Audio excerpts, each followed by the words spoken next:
How is it going, everyone? Daxellz here, and today we are reacting to a new video, World War II Oversimplified Part 1 by OverSimplified. Let's get into it. And away we go. This video was made possible by Skillshare. Churchill was a man with many talents. He was an artist, a butterfly enthusiast, and he had an unpublished manuscript about aliens. Clearly, he was a man with an insatiable thirst for knowledge. Maybe he could have loaded up his computer and logged onto Skillshare, an online learning community with more than 19,000 classes in design, business, technology, and more. Perhaps he was considering a side career in fashion, but didn't know where to start. On Skillshare, he would find courses in fashion design and garment construction. Or if he wanted to learn app design, improve his photography, or just how to make a really good quesadilla, he would have found courses for all of these and more on Skillshare. Skillshare gives you access to high-quality classes taught by genuine experts working in their field. I work heavily with animation, and I was genuinely blown away by the number of really useful courses available to me, like this class full of tips and tricks for creating vector art, or this one for creating character walk cycles.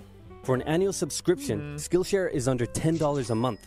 And if you'd like to try it out first, then I've got a deal just for Oversimplified viewers.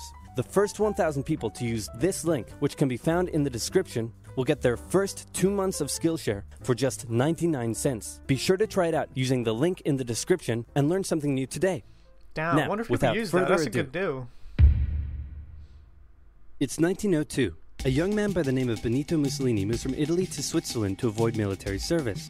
He gets big into socialism, working for trade unions, writing for socialist newspapers, advocating a violent overthrow of European monarchies, the whole shebang. This gets him in a bit of trouble with the Swiss police, so he gets arrested, sent back to Italy, set free, returns to Switzerland, is arrested again, goes back to Italy again, completes his military service after previously avoiding it, and then after a brief stint as an elementary school teacher, he finally returns to work as an avid socialist. His speeches and journalistic abilities made him famous among Italian socialists. He was anti-war, so when Italy colonized Libya in 1910, he rioted and got arrested. Then World War I came along, and once again he protested Italy's involvement. But then he thought, wait a minute, this war could bring about the social climate needed to overthrow European monarchies and bring about the socialist revolution everywhere. And suddenly he was pro-war. But his fellow socialists didn't like his new pro-war stance, so they kicked him out of the party. So then he said, you know what? I'm done with socialism. We need something new, not based on class divisions tearing us apart, but based on unity through nationality. We'll conquer the Mediterranean and reunite all Italian peoples just like the days of the Roman Empire. I'll call it fascismo, and it will guide the Italian nation to greatness. That's all well and good, Mr. Mussolini, but what kind of haircut am I giving you? Let's go with bold.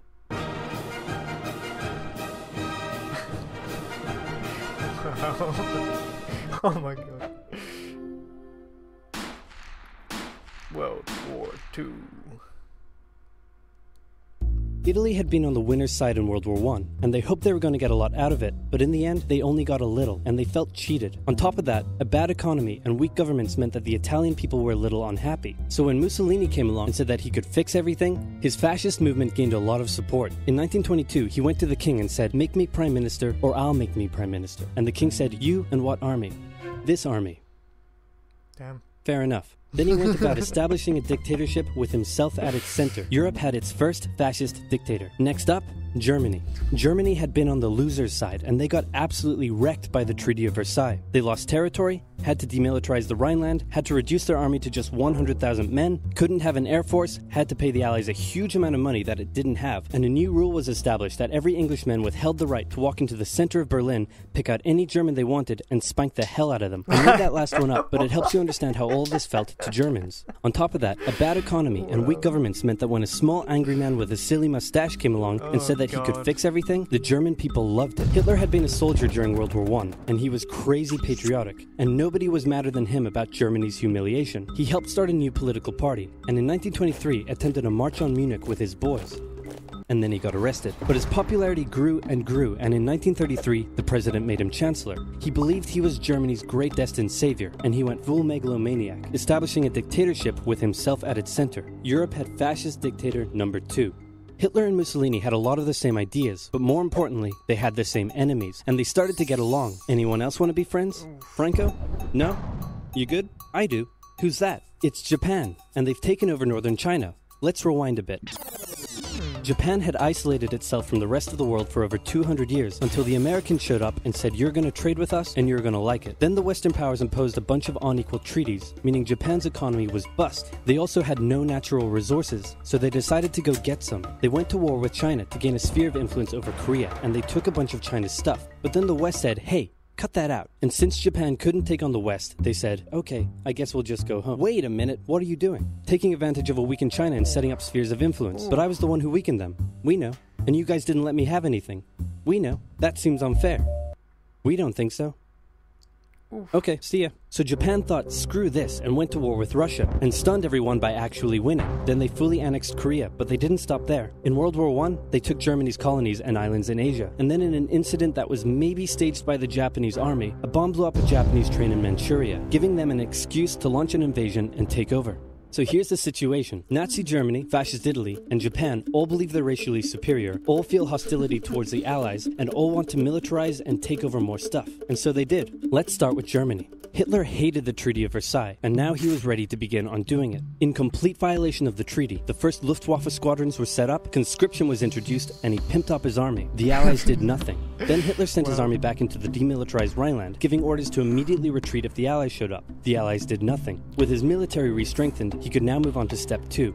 He wanted to rapidly increase the Aryan population, and to do so, he needed Lebensraum, or in other words, he would have to take over the world. But for now, a good portion of Europe would do, and he began eyeing up his neighbors. The Allies finally started to get worried, so they implemented a fairly useless diplomatic strategy called appeasement, and it went a little something like this. Hitler would say, I want that thing, and the Allies would say, you can't have that thing. Okay, you can have that thing, but no more. Really? I want that thing. And repeat. In 1938, Hitler's army marched into Austria and just took it, with no resistance. Boom, this is Germany now. Next, he demanded to be given the Sudetenland, an area of Czechoslovakia with many ethnic Germans. The Allies held a meeting with Hitler in Munich and said, look, we're going to give you what... Hang on, this meeting is about my territory. Shouldn't I come to the meeting too? Oof. Anyway, we're going to give you what you want. Really? Yeah. Just like that? Yep. What's the catch? Just sign this piece of paper promising you won't invade the rest of Czechoslovakia. Okay. Then Chamberlain returned home victorious, waving his signed piece of paper in the air, declaring crisis to be averted and the continuation of world peace, and we built a statue of Chamberlain in his honor, and every day on the 30th of September we celebrate Chamberlain Day. Hitler's invading the rest of Czechoslovakia. Ooh. What? He's invading the rest of Czechoslovakia. Oh. Wow. You lied to me. What do you expect?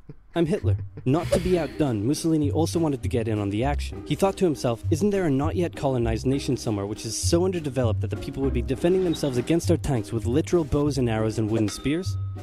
Oh, there is? Fantastic. And so he took it. Italy also wanted to control the entrance to the Adriatic Sea, so they occupied Albania. Then, in another incident which was maybe staged by the Japanese, gunfire was exchanged by Japanese and Chinese troops at the Marco Polo Bridge, and the Japanese launched yet another invasion against China. They swept through Beijing and Shanghai, and then advanced through the Yangtze Valley to China's then capital, Nanking. It was here that saw the worst of Japan's shocking atrocities committed against the Chinese people.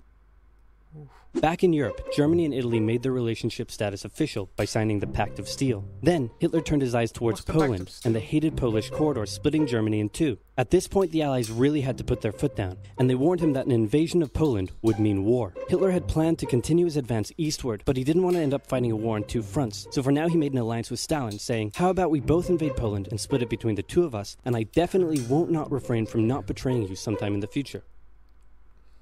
Sounds... good. This new alliance stunned the West. On the 1st of September 1939, German troops entered Poland, and Britain and France declared war on Germany. The Poles fought hard, but they were no match for the two giants crashing down on them from either side. Then came a period known as the Phony War, where everyone just sort of sat around not doing much.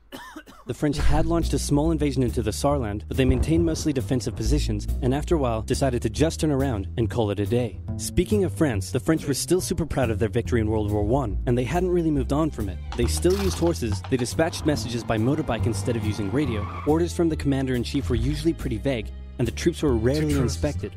They built a line of defenses along their German border, but didn't bother extending it all the way to the Channel, and they wouldn't launch artillery strikes against Germany out of fear of being retaliated against.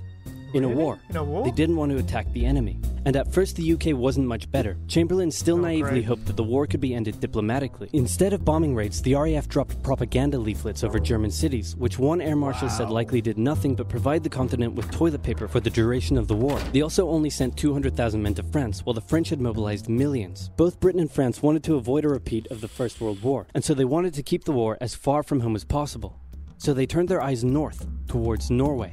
Neutral Sweden was exporting iron ore to Germany through neutral Norway, so the Allies asked them if they could please stop exporting iron ore to Germany, but this request was refused. Then, the Soviet Union attacked Finland, so the Allies said, how about we land troops in Norway and move them across Sweden to go help out your good pal Finland, and along the way maybe take control of all your armfields. But Norway and Sweden still said no. So the UK mined the waters around Norway to force any transport ships into international waters, and they also attacked a German tanker they found in the area. Hitler realized what the Allies were up to, and he quickly moved to secure his supply of iron ore. He launched an invasion through Denmark into Norway. The Allies rushed to land troops at key ports along the coast, but Germany had taken control of Norway's airfield, and their air superiority decided the fight.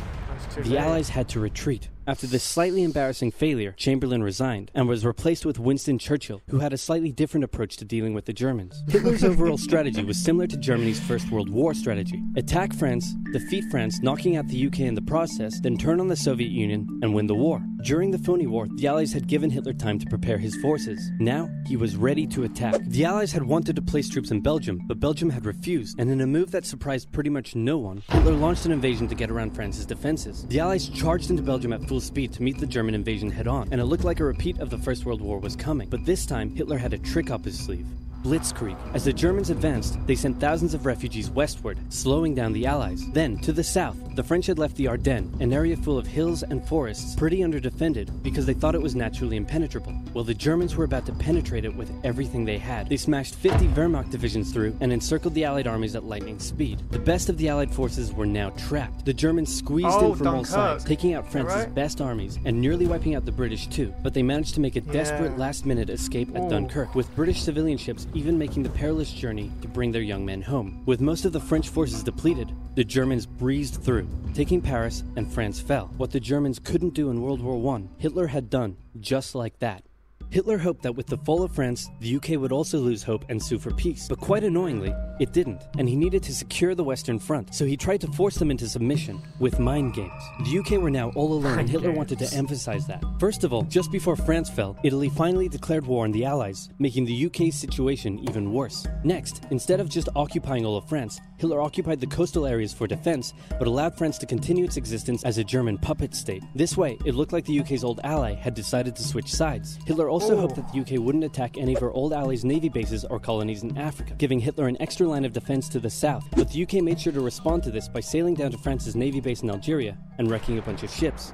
So have at it. Hitler then began laying down plans for an invasion of Great Britain. Before German troops could land on British soil, he would first need air and naval superiority across the Channel. Waves of German bombers came, while the completely outnumbered RAF worked bravely around the clock in an attempt to quell the German attacks. At first, the Luftwaffe targeted British ports and coastal facilities. Then it attacked RAF bases, crippling the RAF's ability to defend the nation. And it looked like Hitler's Great British Invasion was coming. But then, Churchill ordered a small, pretty insignificant bombing raid over Berlin. It didn't do much damage, but Hitler was furious, and he immediately ordered the Luftwaffe to refocus its attacks on civilian targets in London. Children were sent off to the countryside away from their parents to avoid danger, and frequent trips to air raid shelters became a daily occurrence. But British morale held firm. Smiling, knitting, lounging casually, these people have balls of steel. This refocusing on London also gave the RAF breathing space to reorganize, so Hitler kind of shot himself in the foot there.